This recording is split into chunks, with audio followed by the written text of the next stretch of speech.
할렐루야. 우리의 많은 허물과 우리의 모든 연약함에도 불구하고 언제나 변함없는 사랑으로 우리를 품에 안으시는 선한 목자 되신 우리 주 예수 그리스도를 찬양합니다. 오늘 예배 시간 가운데에 주님께서 우리의 마음을 어루만져 주셔서 우리의 마음 속에 하나님의 나라가 임하게 하여 주시옵고, 주님의 백성에게 주시는 그 놀라운 기쁨과 감사와 성령의 충만함이 우리의 모든 심령 가운데 회복되는 은혜와 감격의 복된 예배 시간이 되시기를 주님 이름으로 축원합니다. 우리 옆 사람과 함께 인사하겠습니다. 하나님이 우리와 함께 하십니다.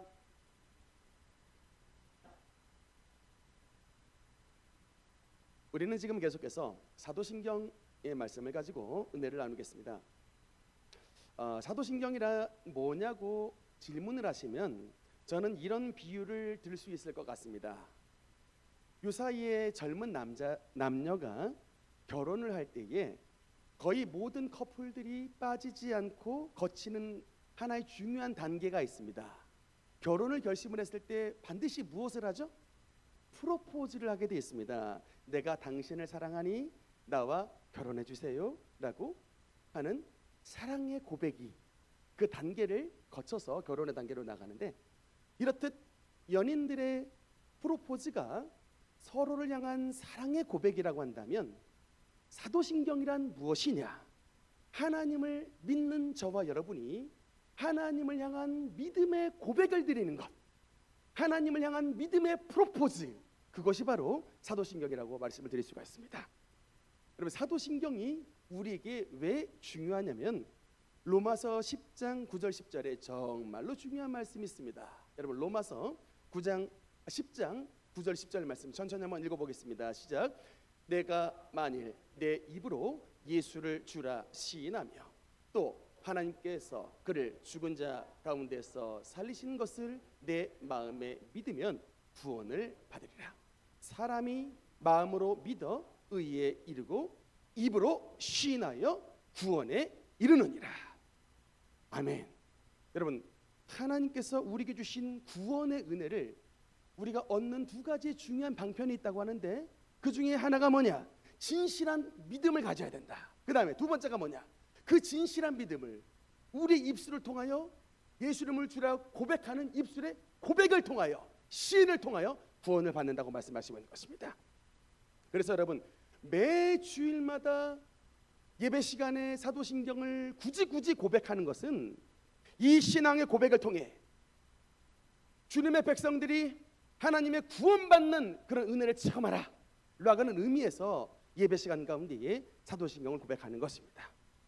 혹여 오늘 예배 시간 가운데에 자리에 앉아 있지만 아직 한 번도 하나님을 향한 진실한 믿음의 고백을 드리지 못하신 분이 있으면 오늘 정말 마음속에 주님을 향한 진실한 믿음을 가지고 사랑의 고백을, 사랑의 마음을 담아 진실한 믿음을 고백하여 하나님의 백성으로 인정받는 여러분 되시기를 주님 이름으로 축원합니다. 오늘은 사도신경 고백 가운데의 세 번째 시간입니다. 우리 한번 세 번째 시간 파트 한번 같이 읽어보도록 하겠습니다. 읽겠습니다. 시작. 이는 성령으로 잉태하사 동정녀 마리아에게 나시고. 아멘. 사도신경의 고백에 있어 정말로 중요한 전제가 뭐냐면 우리가 믿는 믿음의 대상이 누구인지 무엇인지를 정확하게 알아야 되는 것입니다. 여러분, 얼핏 생각하면 무속과 기독교가 별반 차이가 없다라고 생각을 하실 수가 있는데, 여러분, 무속, 샤머니즘, 무속과 기독교의 가장 결정적인 차이가 뭐냐? 바로 이것입니다. 무속은요, 복을 달라고 빌기는 비는데 사실은 그 복을 주는 신이 누구인지 관심이 없어요. 그 복을 주는 신이 누구인지 관심이 없고, 설사 그 복을 주는 자가 귀신이라 할지라도 내 복이 중요한 거예요. 당장 돈 잘 벌고, 당장 자식 대학 잘 가고, 당장 내 가정의 문제 해결되길 원하는 게 여러분 바로 무속신앙입니다. 이게 바로 무속의 특징이에요. 그런데 여러분, 기독교는, 우리 크리스티아니티, 기독교는 뭐가 중요하냐? 물론 내가 복받고 내가 잘 되는 것도 중요한데 그보다 더 뭐가 중요하냐면 우리가 믿는 신앙의 대상이 누구인지를 더 잘 아는 것, 그게 더욱더 중요한 것입니다. 그거 여러분, 그래서 그럼 우리가 이 부분을 참 영어로 보면은 더욱더 이 사도신경의 의미가 우리에게 참 다가오는데, 여러분 이게 이제 Apostles' Creed 해서 사도신경인데, 제일 처음에 사도신경이 어떻게 시작하느냐면 I believe라고 시작합니다. I believe. 근데 여러분 사실은 I believe가 아니라 I believe in 이렇게 써 있습니다. 여러분 영어를 좀 공부하시는 분, I believe와 I believe in의 차이가 뭔지 아십니까? believe와 believe in의 차이. 예를 들면 여러분 I believe her 그러면 나는 그녀를 믿는다는 거예요. 그러니까 그녀가 정직하고 그녀가 거짓말하지 않고 그녀가 착한 것을 믿는다. 그러니까 부분적인 믿음입니다. I believe 했을 때. 그러나 여러분 사도신경은 I believe in God the Father Almighty, Maker of Heaven and Earth라고 나와 있습니다. 여러분 이게 believe in이라고 하는 의미는 뭐냐면 그냥 단순하게 일부만 부분적으로 믿는 게 아니라 그의 전체를 믿는다는 거예요. 하나님의 전체를 믿는다는 것입니다. 하나님의 전능하심, 하나님의 창조주 되심, 하나님의 놀라운 그분의 능력을 우리가 그대로 믿는다는 것입니다. 여러분 근데 그리고 이어라서 예수님에 대한 파트에 and in Jesus Christ, His only Son, our Lord, in이라고 나왔어요. 여러분 이게 이어지는 말이 뭐냐? Believe in 이어진다는 겁니다. 그러니까 여러분 이게 뭐예요? 내가 예수님을 믿을 때에 그냥 세상 사람들이 말하는 것 같은 세계 4대 성인 중에 한 사람인 예수님을 믿는 게 아니라 그 뒤에 나와 있는 모든 예수님에 해당된 말씀, 이는 성령으로 잉태하사 동정녀 마리아에게 나시고 본디오 빌라도에게 고난을 받으사 십자가에 못 박아 죽으시고, 이런 모든 예수님에 해당된 말씀을 내가 있는 그대로 믿겠습니다 라고 하는 신앙 고백이 여러분 바로 영어 성경에 나와 있는 것입니다. 그러니까 빌리브와 빌리브 인의 차이는 엄청난 거예요. 나는 사도신경에 고백한 예수님을 있는 그대로 다 믿겠다는 것입니다. 그래서 여러분 내가 예수님을 믿는 것 같지만 여기 나와 계시는 분 가운데서도 나는 딴 거 다 믿는데 예수님이 동정녀 탄생을 못 믿겠다 라고 말씀하시는 분이 있을 수 있어요. 그러면 여러분의 믿음이 하나님 앞에 충족된 믿음이냐? 그게 아니라는 거예요. 우리의 믿음이 하나님 앞에 인정받는 믿음이 되려면 인 뒤에 나와 있는 모든 항목들을 여러분이 있는 그대로 믿을 때에 여러분의 신앙 고백이 하나님 앞에 억셉트가 되게 되는 것입니다. 그래서 우리 신앙 고백할 때에 아직 그런 믿음이 없는 분들, 하나님 이 신앙 고백을 하는 시간 동안에 하나님께서 나에게 새 믿음을 부어주시사 고백한 믿음대로, 고백한 대로 나의 마음 가운데 믿음이 생겨나는 은혜를 주시옵소서. 그런 은혜가 여러분 가운데 나타나게 되시기를 주님 이름으로 축원합니다. 몇 년 전에 이웃나라 일본에서 굉장히 충격적인 사건이 발생을 했습니다. 여러분도 아마 기억을 하실 텐데 일본 역사의 최장수 총리로 기록된 재임했던 아베 신조 총리가 총격을 받아서 죽는 사건이 벌어졌습니다. 일본도 우리나라와 비슷하게 총기가 굉장히 엄격하게 규제가 되는 나라인데 어떻게 이런 일이 가능했는가 봤더니 이 이제 살인범이 직접 본인이 총기를 제작을 해가지고 범행을 저질렀다. 그러니까 머리가 굉장히 좋은 사람인 것을 알 수가 있죠. 그래서 이 살인범을 한번 조사를 했습니다. 대체 왜 아베 전 총리를 쏴 죽였는가? 라고 질문을 했더니 알고 보니까 이 사건은 그의 이 범인의 어머니와 연관이 되는 사건이었습니다. 이 범인은 사회적 용어로 말하면 외로운 늑대로 분류되는, 그러니까 고학벌, 학벌이 좋은 청년인데 그럼에도 불구하고 직업을 가지지 않고 집 안에서 빈둥빈둥 놀고 지내는 그런 청년이었는데, 그러는 가운데에 이 범인의 어머니가 어떤 일을 저질렀냐면 그 집안에 있는 재산, 그러니까 1억 엔, 그러니까 우리 돈으로 말하면 10억 정도의 금액인데 10억 이상의 돈을 통일교에게 그 돈을 갖다 바쳤어요. 그런데 그 통일교에게 돈을 갖다 바친 사건을 알게 되어 마음속으로 굉장히 부글부글하고 있었는데 어느 날 통일교가 일본의 자민당에게 로비를 해서 무수한 일본 자민당의 정치인들이 뒷배가 됐던 사건을 뉴스를 통해서 듣게 되었을 때, 이 뉴스를 들은 이 청년이 일본 자민당의 대표였던 아베 총리를 죽이기로 결심을 했다 해서 이런 비극이 벌어졌습니다. 여러분, 통일교가 무슨 종교인지 아시죠? 사진 한번 보겠습니다. 바로 인양반, 돌아가셨어요. 2012년에 인양반 문선명을 재림예수로 믿는 종교가 바로 통일교입니다.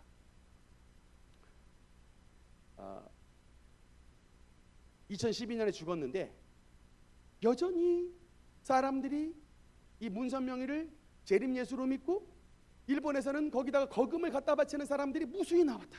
정말 이해가 안 돼요. 아니, 해도 너무하지 믿을 게 없어가지고 세상에 한국에서 나온 짝퉁 예수를 메시아라고 믿는 이런 일들이 일본 안에서 벌어지고 있다. 이게 미스테리예요, 정말.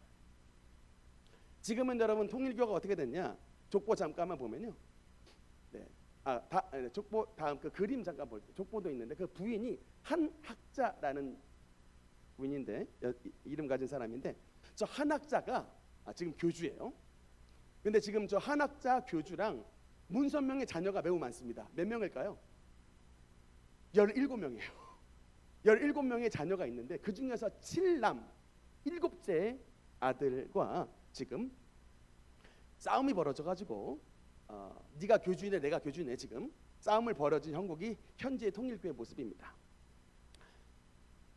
네, 또 그 제사상 같은 잔치 자리 한번 볼게요. 뭐 죽은 지 2012년에 죽었으니까 저게 아마 12년 됐던 뭐 추모 예배를 드린다고 하는데, 하여튼 저게 제사상이지 저게 어떻게 기독교 예식입니까? 저는 정말 이해를 할 수가 없어요. 여러분, 가평 휴게소를 지나다 보면, 다음 PPT 보면 가평 휴게소를 지나다 보면 저렇게 엄청나게 큰 화려한 건물을 보신 적이 있을 겁니다. 가평 휴게소 인근에 가평터널 지날 때 저 건물이 있어요. 저게 뭐냐면 통일교에서 만든 천전궁이라고 하는 건물인데, 정말 엄청나게 멋있게 적긴 했습니다만 너무 한심한 거예요. 도대체 이런 모든 재난들, 사회적인 무리들, 통일교로 말미암아 이런 모든 악한 일들이, 이런 재난들이 벌어졌던 근본 문제가 뭐냐? 여러분, 주님을 향한 무지에서 비롯되는 것입니다. 예수님을 몰라도 너무나 몰라.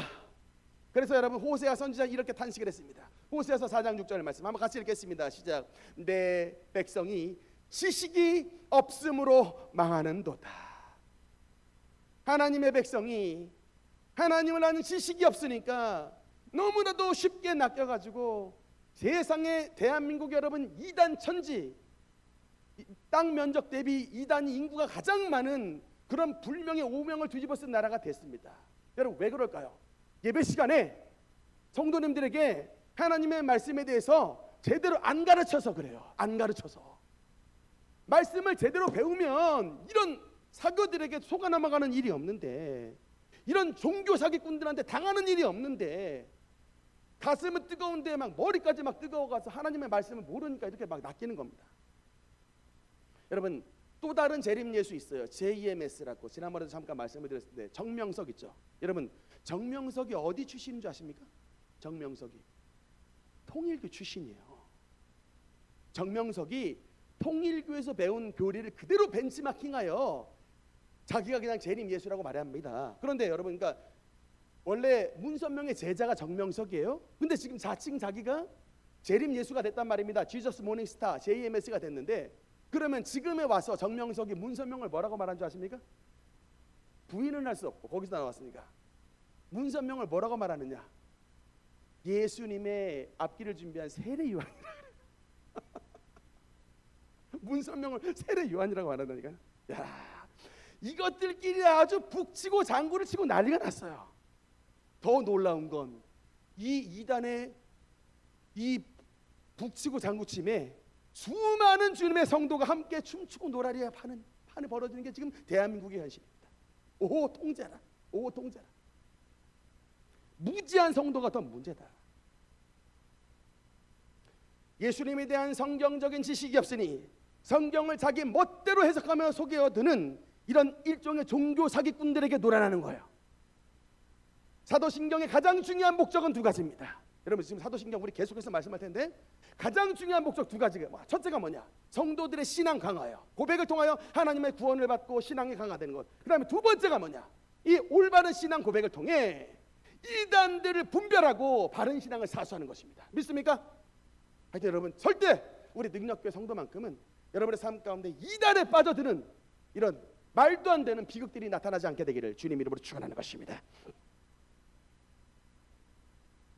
오늘은 특별히 사도신경 부분 가운데 이는 성령으로 잉태하사 동정녀 마리아에게 나시고 어디에 주목을 하느냐?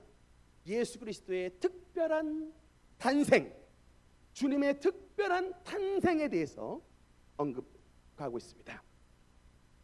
우리 예수님의 탄생은 일반 인간들이 태어나는 보통 생육법이 아니라 처녀 동정녀 마리아를 통한 탄생이었습니다.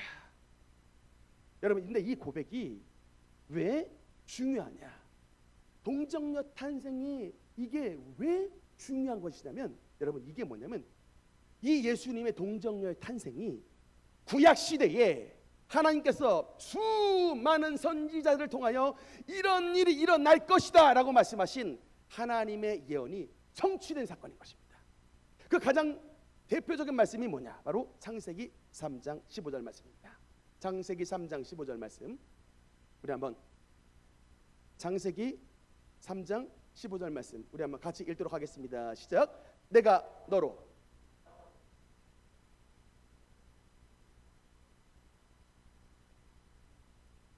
후손은 내 머리를 상하게 할 것이요 너는 그의 발꿈치를 상하게 할 것이니라.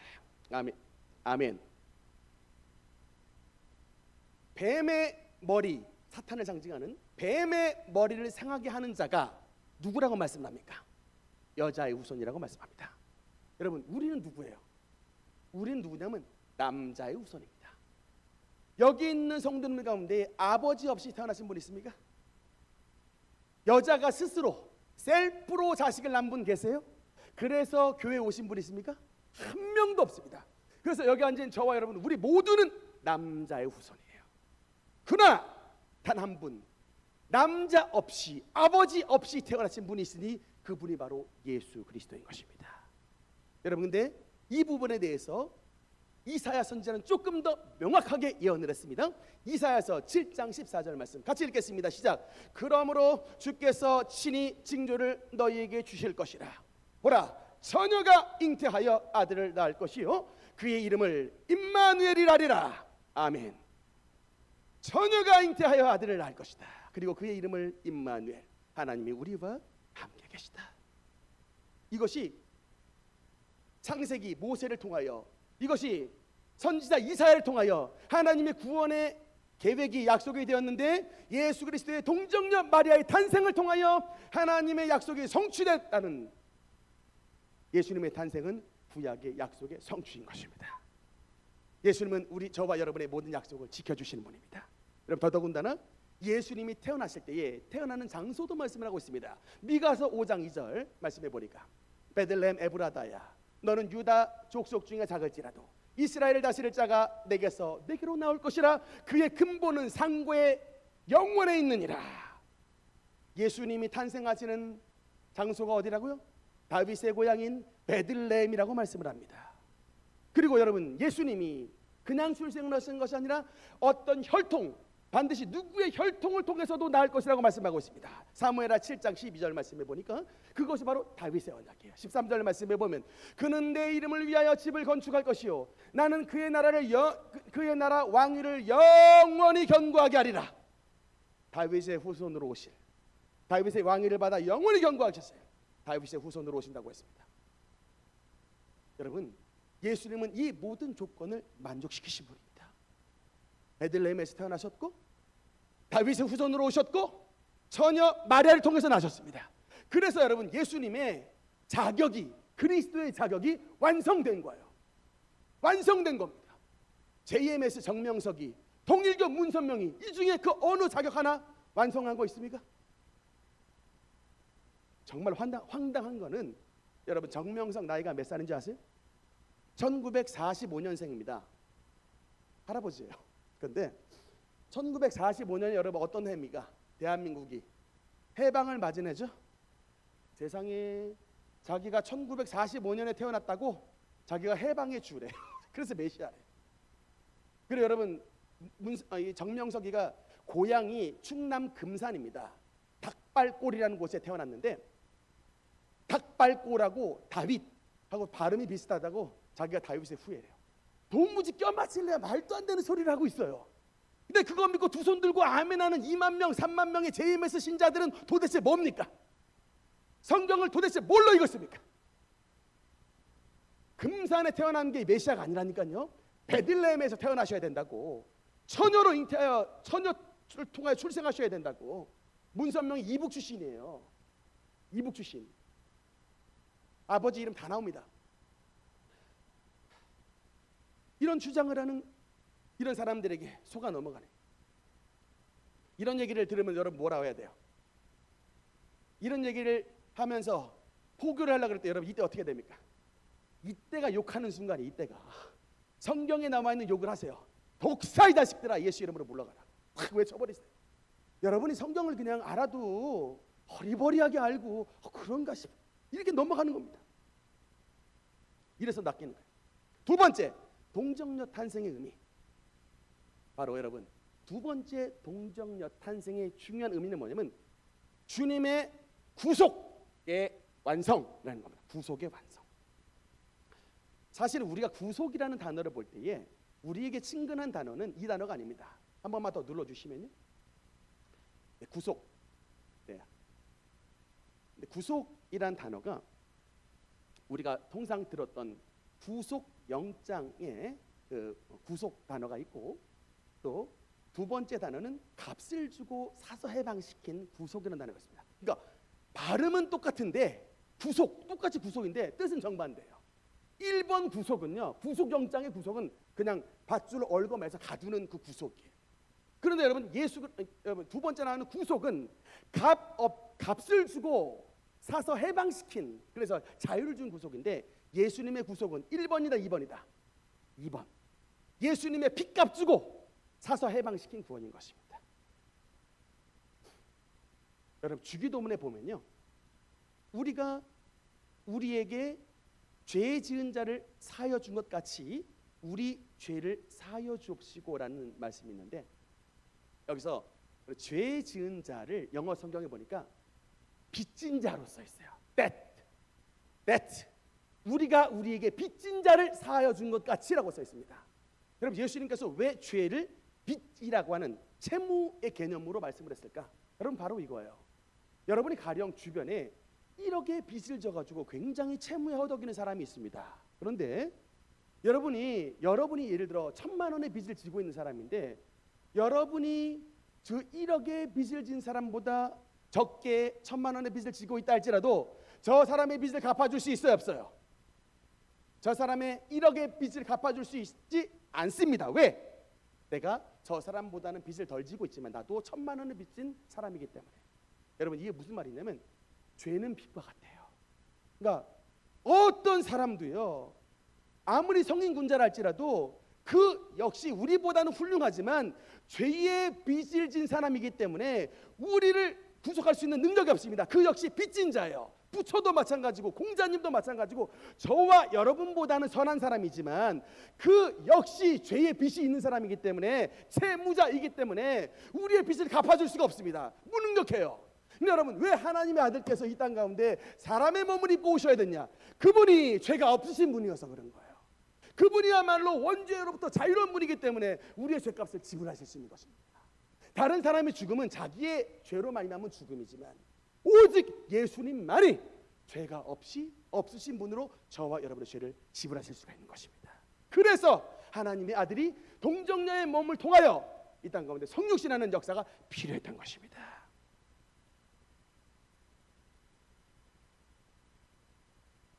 여러분, 우리가 왜 죄인인가?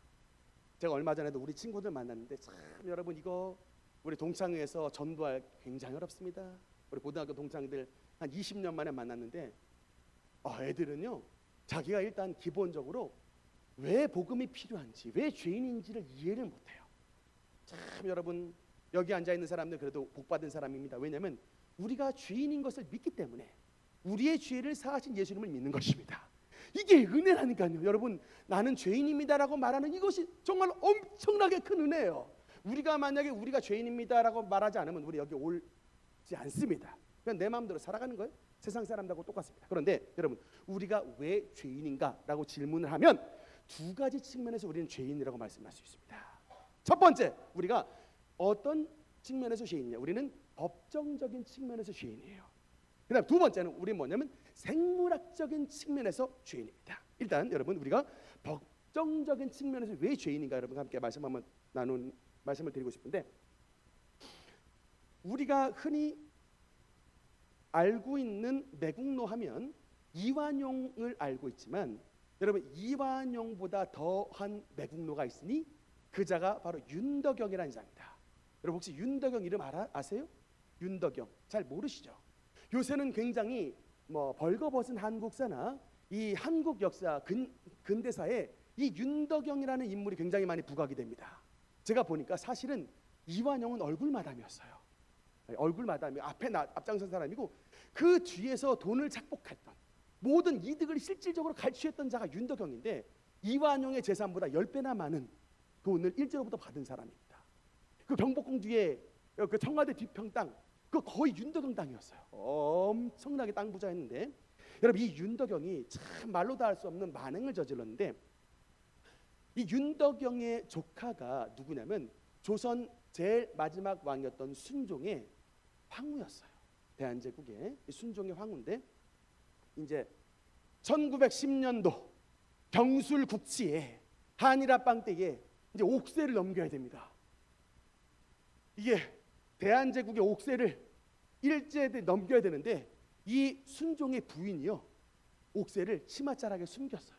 안 준다고. 그러니까 어지간한 남자보다 여자가 나. 이게 용기가 치맛자락에 숨겼습니다. 그때 이 황후의 치맛자락에 확 들쳐가지고 그 치맛자락 안에 있는 옥세를 끄집어냈던 인간이 저 윤덕영이에요. 그리고 순종 황제의 손을 잡고 바로 한일합방에 옥세를 빵 하고 찍어서 조선을 팔아넘긴 인간이 실질적 인간이 저 윤덕영입니다. 가슴이 아파요. 근데 여러분 이게 뭐냐면 대표성의 원리. 법적으로 여러분 이 1910년 옥세 도장에 꽝 찍힌 이후 조선은 여러분 어떤 일이 벌어졌습니까? 조선 안에 살았던 모든 백성은 그 시로부터 법적으로 일본의 식민지가 됐어요. 일본의 식민지가 돼서 신사참배를 해야 되고 동방요배를 해야 되고 여자들 위안부로 끌려가고 남자들 강제징용으로 끌려가는 이 땅에 비극적인 일이 벌어졌습니다. 도장은 대한민국에 있는 모든 백성이 찍은 게 아니에요. 순종 옥세가 도장에 꽝 찍어졌는데 그 순간 조선에 있는 모든 백성들이 다 일제히 식민지가 되어버려요. 이게 바로 법의 무서움. 대표성의 원리를 말합니다. 아담의 후예로 태어나는 모든 인간은 법적으로 죄인입니다. 우리 선조 아담이 하나님으로 지음받았던 선조 아담이 하나님을 반역하여 배반하는 순간 그와 더불어 그의 후손 태어난 모든 사람들이 법적으로 죄인으로 태어나는 거예요. 아버지가 반역한 순간 그 자식들이 모두 반역자의 자식이 되는 것처럼 우리 모두 다 법적으로 죄인입니다. 그 다음에 두 번째로 뭐냐면 생물학적으로 죄인인데 여러분 뭐냐면 아담의 죄가 우리의 DNA 속에 다 들어와 있어서 인간으로 태어나는 모든 사람들마다 죄성을 가지고 태어나는 거예요. 아이들 보세요. 우리는 분명히 금지 옥엽으로 키웠습니다. 아이들에게 나쁜 짓 하지 않았어요. 아이들을 최선을 다해 아름답고 좋은 것 먹이고 좋게 키웠는데 이 아이들이 조금만 자라면 뭐예요? 벌써 죄악된 성향이 나와서 자기의 마음에 들지 않으면 때리고 땡깡 부리고 그냥 자기보다 다른 사람을 더 사랑하면 앙 울어버리고 이기적이고 탐욕적인 마음들이 벌써 나타나게 됩니다. 가르쳐서가 아니라 그 속에 아담의 후예로서 죄의 씨가 있어서 그런 거예요. 우리 여러분 그래서 법적으로 우리 모두 다 여러분 생물학적으로 죄인인 거예요. 이런 죄인을 구원하시기 위해 하나님의 아들 예수께서 원죄에 오염되지 않은 하나님의 아들이 이 땅 가운데 동정녀 마리아를 통하여 탄생하셔서 죄인된 저와 여러분을 구속해 주시고 하나님의 은혜를 베풀어 주신 것입니다. 로마서 8장 2절 말씀에 보면 이런 말씀입니다. 같이 선포하듯이 한번 읽겠습니다. 시작. 이는 그리스도 예수 안에 있는 생명의 성령의 법이 죄와 사망의 법에서 너를 해방하였음이라. 할렐루야. 예수님께서 아담의 실패를 십자가에서 대속하셔서 죄와 사망의 법에 얽혀있는 저와 여러분을 주님의 십자가의 능력으로 해방시켜 주시고 우리에게 생명의 성령의 법으로 하나님의 아들된 주님의 지위를 누릴 수 있게 만들어 주신 그분이 바로 하나님의 아들 예수 그리스도이신 것입니다. 마지막 세 번째, 동정녀 탄생의 의미가 무엇이냐?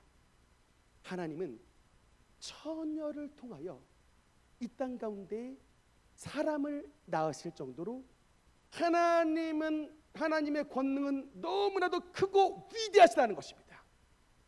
그러니까 우리의 인간의 생각으로는 절대로 이해할 수 없는 그 능력을 주님께서 가지고 계시고 있다. 누가복음 1장 37절 말씀 한번 같이 읽겠습니다. 시작. 대저 하나님의 모든 말씀은 성경을 별칭을 붙이자면 구약은 뭐냐면 할머니가 아들을 낳은 이야기입니다. 구약이 뭐라고요? 할머니 사라가 아들 이삭을 낳은 이야기입니다. 구약이 뭐냐고 재밌게 말한다면 할머니가 아들을 낳은 이야기. 그 다음에 신약이 뭐냐고 물으신다면 처녀가 아들을 낳은 이야기.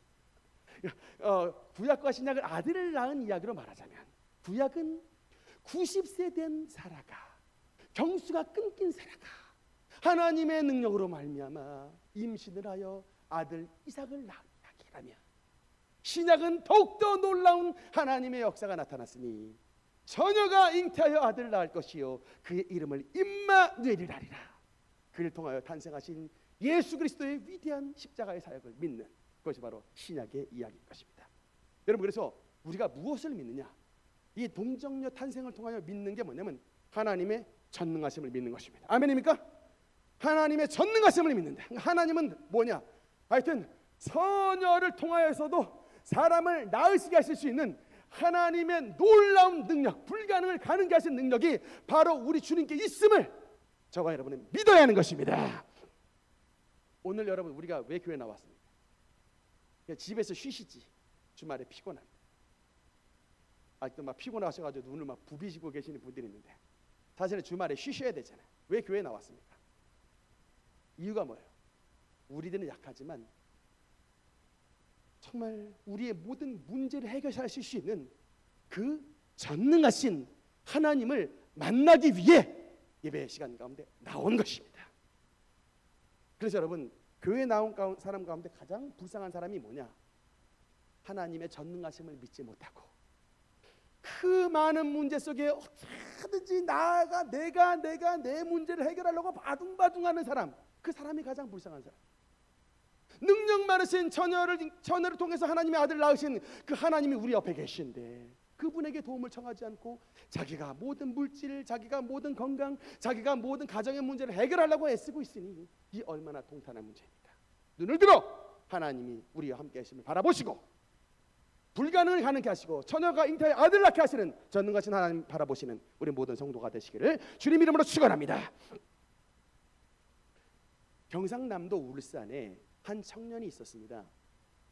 그 청년의 아버지는 그 동네 유지라 국회의원에 출마를 하셨는데 국회의원 출마를 했다가 떨어져서 낙선하는 바람에 옛날에는 여러분 국회의원 한번 잘못 출마하다가는 가산이 거덜나고 집안 전체가 그야말로 이게 멸문할 정도로 가라앉아 버린답니다.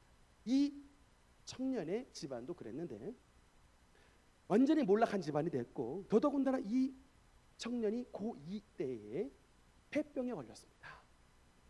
폐병에 걸렸을 때에 그를 만났던 이제 의사가 그 청년에게 뭐라고 말하냐면 당신은 지금 폐결핵의 말기 폐결핵이기 때문에 당신 딱 3개월 수명 남았어.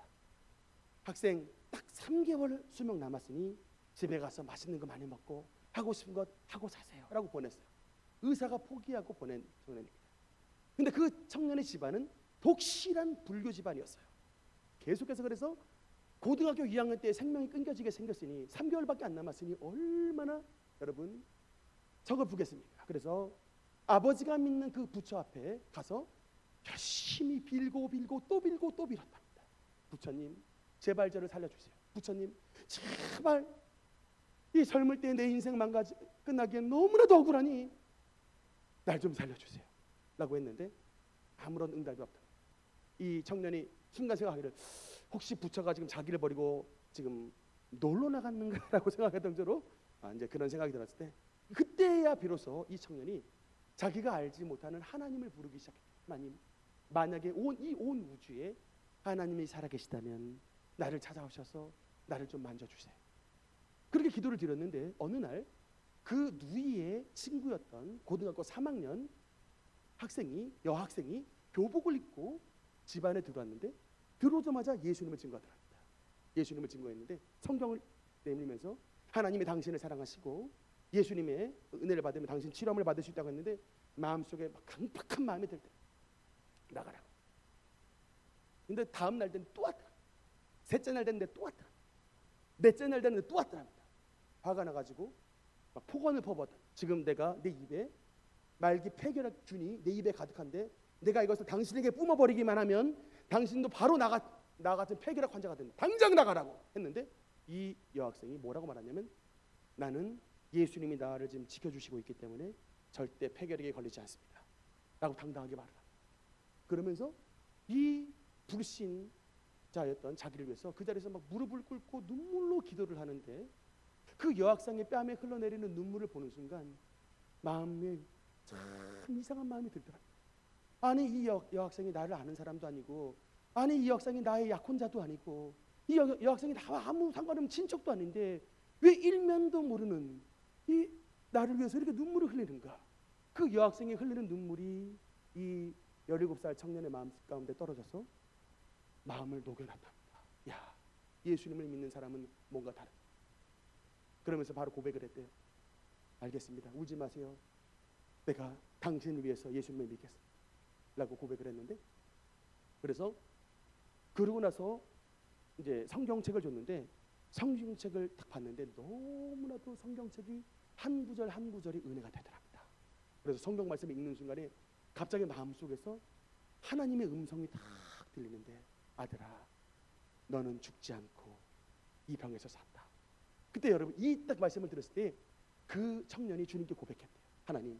하나님께서 만약 나를 살려주신다면 내가 일평생 나의 삶을 다해서 온 세상 방방곡곡에 다니며 당신의 살아계심을 증거하겠습니다 라고 선언을 했는 서원기도를 드렸는데 그분이 누구냐? 바로 조영기 목사님이십니다. 사진 한번 잠깐 볼까요? 그분이 세웠던 교회가 바로 여기 대조동 천막에서. 여러분 의사 선생님은 저 조영기 목사님이 청년 시절에 딱 3개월 살고 돌아가신다고 했어요. 그런데 여러분 전능하신 하나님이 조영기 목사님과 만나니 하나님의 치료의 능력이 역사하여 3개월 살고 죽은 것이 아니라 86세까지 살면서 온 천하에 여러분 비행기를 타고 세상을 100바퀴를 돌았답니다. 온 천하에 다니며 하나님의 복음을 증거하는. 그리고 저 텐트에서 시작했던 교회가 다음 장면이 뭡니까? 여러분 저 대조동 텐트에서 시작됐던 교회가 대한민국의 최대 교회로 성장했던 여의도 순복음교회를 지었다. 하나님의 살아계심, 하나님의 전능하심을 그 몸의 살아계심, 그 몸의 삶과 그 몸의 치료로서 증명한 하나님의 사람이 됐던 것입니다. 여러분 조영기 목사님이 믿는 하나님이 바로 저와 여러분 하나님이십니다. 믿습니까? 하나님은 뭐 조영기 목사님만 사랑하시고 우리는 안 사랑하십니까? 똑같이 사랑하시는 거예요. 중요한 건 뭡니까? 우리에게도 바로 그 믿음이 필요한 거예요. 그 믿음. 조영기 목사님이 붙잡았던 그 처절하게 붙잡았던 그 하나님, 어떤 질병의 상황 속에서 어떤 가난의 상황 속에서도 나는 이것을 반드시 뚫고 일어난다 라고 하는 절대 믿음, 절대 긍정을 붙잡고 주님 앞에 일어섰던 그 믿음을 우리도 가진다면 하나님께서 저와 여러분 가운데 동일하게 역사해 주셔서 하나님의 전능하신 은혜로 우리 모두를 채워주신 것을 기억해 주시기 바라는 것입니다. 여러분, 오늘날 제가 보니까 기독교 성도님들의 신앙이 너무나 약해졌어요. 교회 오면은 시험 들었다는 분들이 너무 많아. 제가 한번 돌이켜봤어요. 그 옛날에 우리 60년대 70년대 성도님들은 우리보다 훨씬 더 가난했고 우리보다 훨씬 더 못 살았고 의학적으로도 훨씬 더 부족한 환경에 살았는데 어찌하여 그분들은 그 척박한 환경을 다 개척하고 이렇게 아름다운 땅 대한민국을 만들어놨는데 그의 후손들인 우리들은 어찌하여 이렇게 맨날 넘어지고 자빠지고 맨날 시험만 들고 어찌하여 교회가 텅텅 비고 다음 세대가 끊겨지는 이런 비극들이 왜 나타났느냐? 여러분, 뭐냐? 우리의 믿음이 하나님 앞에서 너무나도 함량 미달이 돼요. 우리의 믿음의 선진들이 가졌던 그 절대적인 믿음, 그거는 모든 환경을 뚫고 나가는 돌파의 믿음이 우리에겐 없고 조금만 피곤하고 조금만 거슬리고 조금만 약하면 시험 들었다고 교회를 막 내팽개치기를, 주의 종과 막 등 돌리기를, 성도들 간에 막 싸우기를, 말도 안 되는 일이 벌어져요. 최근에는 정말 안타까운 소식을 들었는데 어떤 교회에서 벌어졌던 일인데 꽤 큰 교회인데 부활절 칸타타를 앞두고 그 교회 장로님이 좀 제안을 했답니다. 성가대 이번에 부활절 칸타타를 할 때는 조금 이게 하나님 앞에서 좀 더 이렇게 멋지고 화려한 칸타타가 되면 좋으니 외부의 솔리스트들을 데리고 와서 성가대에 세워서 함께 부르면 좋겠다고 제안을 했는데 B 장로님이 반대를 했대요. 아니, 우리 교회에 노래 잘 부르시는 솔리스트들이 많은데 왜 돈을 쓰냐? 가로막았답니다. 물론 이게 의견은 서로 다를 수가 있어요. 근데 여러분, 그러고 나서 결론이 뭐냐? A 장로님도 교회 안 나오시고 B 장로님도 교회를 안 나오신다. 근데 여러분, A 장로님과 B 장로님만 교회를 안 나오는 게 아니라 A 장로님에게 속했던 모든 가족들도 다 안 나오고 B 장로님과 속했던 모든 가족들도 또 교회를 안 나오고. 만약에 예수님이 하늘에서 이 장면을 보시고 있다면 뭐라고 말씀하셨겠습니까? 스톱! 뭐하니 지금? What are you doing? 야, 지금 뭐하고 있냐 지금 부활절에? 뭐하고 지금 싸우고 지금 교회를 안 나오고 있냐? 예수님께서 가슴을 치지 않겠습니까? 근데 여러분, 뭐예요? 신앙의 주인이신 예수님을 바라보지 못하고 내 마음의 자존심이 중요하니까 감히 나를 가로막아? 집까짓게? 감히 나이도 어린 게 내 말을 가로막아? 이렇게 되는 거예요, 교회 안에. 사실은 모든 시험의 배후에 뭐가 있는 줄 아십니까? 내 자존심이 있는 거예요. 내가 주님 앞에 안 깨져서 그래요. 조금만 깨져보세요. 이거 별거 아니라니까요. 근데 내가 중요하니까 내 자존심이 중요하고 예수님은 온데간데 없으니까 맨날 교회 시험 들었다 그래요. 맨날. 여러분, 이 사도신경을 고백할 때 여러분, 우리가 무엇을 주목하느냐? 이겁니다. 나는 죽고 내 안에 계신 예수님을 진짜 믿는, 내 안에 계신 예수님이 살아나는 그런 믿음의 리바이브가 여러분 일어나야 되는 것입니다. 그냥 머릿속으로만 사도신경을 외우는 게 아니라 진짜 우리가 고백하는 것처럼 내 안에 계신, 하늘에 계신 그 예수님이 진짜 나의 삶의 주인이 되는 믿음의 여러분 부활이 우리 삶 가운데 나타나게 되시기를 주님 이름으로 축원하는 것입니다. 오늘 이번 사도신경 강의 말씀을 통하여 그 외아들 우리 주 예수 그리스도를 믿사오니 살아계신 예수 그리스도의 고백당한 그 모든 고백이 우리 가운데 진실하게 열매를 맺혀져서 하나님의 전능하신 은혜를 체험하는 우리 모든 복된 주님의 성도님이 되시기를 주님 이름으로 축원합니다. 기도하시겠습니다.